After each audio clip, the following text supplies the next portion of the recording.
Espace TV. Espace TV, le journal de 13h.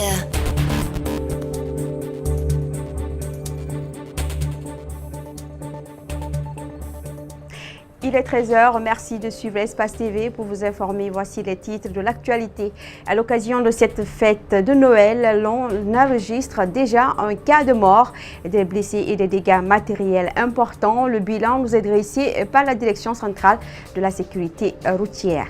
Fria, la ville de la Lumine, accueille la 3e édition du festival. Un carnaval, une bonne brochette d'artistes et bien de surprises attendent les festivaliers cette année.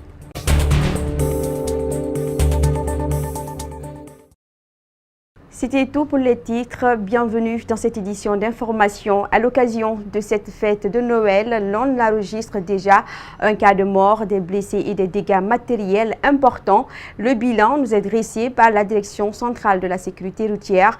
En dépit de cette situation, la Direction centrale de la sécurité routière rassure que des dispositions sont prises pour réguler la circulation des personnes et des biens. Suivis. Selon la Direction centrale de la sécurité routière, plusieurs cas d'accidents de la circulation avec des blessés et dégâts matériels importants ont été enregistrés dans la capitale. Des incidents survenus dans la nuit du 24 décembre, marquant la fête de Noël. À Kaloum, il y a eu un accident mais avec dégâts matériels légers, c'est-à-dire 2 véhicules qui se sont rencontrés. Il n'y a pas eu de blessés, mais il y a eu des dégâts matériels légers. Au niveau de Matoto, il y a eu un cas d'accident, mais cette fois-ci entre 2 véhicules. Cet accident est un accident de circulation avec dégâts matériels importants. À Anta, il y a eu un cas d'accident, et c'est entre 2 motos. Un cas de mort a été enregistré dans la commune de Matam. Il s'agit d'un brigadier nommé Ali Assouma. Des policiers étant à bord de ce pick-up, le chauffeur a garé et les policiers sont descendus pour intervenir. C'est en ce moment qu'une voiture Nissan, à toute allure venant du côté Boussra, est venue percuter les policiers au nombre de 3. Et sur le coup, il y a un qui a trouvé la mort. En revanche, aucun cas d'accident n'a été enregistré à l'intérieur du pays, se félicite Zakaria Kamara.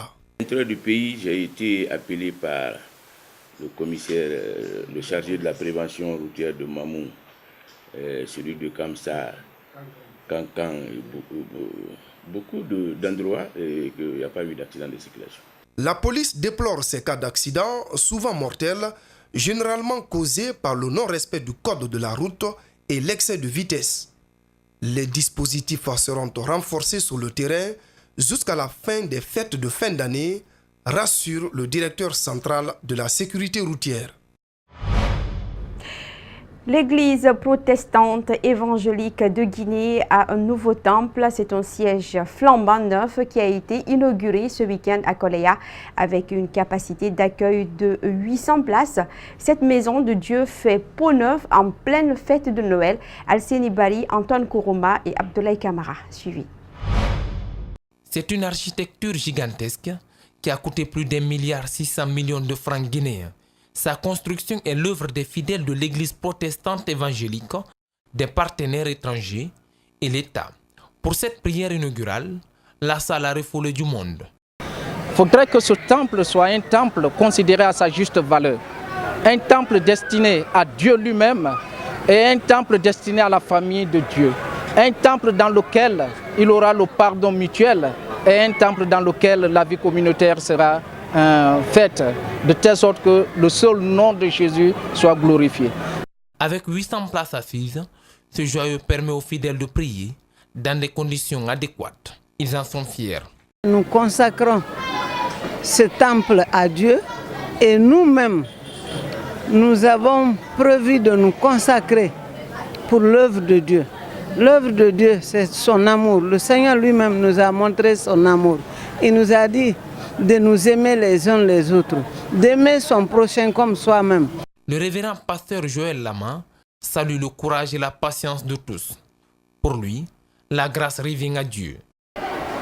Le départ n'a pas été facile et lorsque la vision de reconstruire le temple était là, donc il y avait beaucoup de doutes et beaucoup d'hésitation. Mais le Seigneur a mis la foi sur le corps de ses enfants qui ont cru qu'avec Dieu, ils allaient faire des exploits. Et nous le voyons aujourd'hui.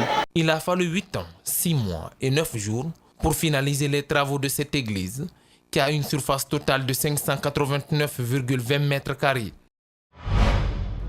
Personne ne peut mieux symboliser l'unité nationale que les femmes et l'armée, des propos d'Alpha Condé à la rencontre annuelle de l'Association des épouses et femmes militaires de Guinée.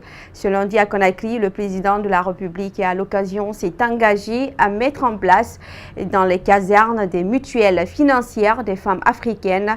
En réponse du plaidoyer de celle-ci, des explications de Mohamed Damaro Camara et Ibrahim Souma. En toile de fond à cette célébration, le renforcement des relations civilo-militaires, l'ASMIP, ces femmes gardiennes du foyer de la paix ont pris l'initiative de s'investir dans le raffermissement de la cohésion sociale. Oui, nous avons obligation de le faire parce que nous sommes épouses, mères et compagnes.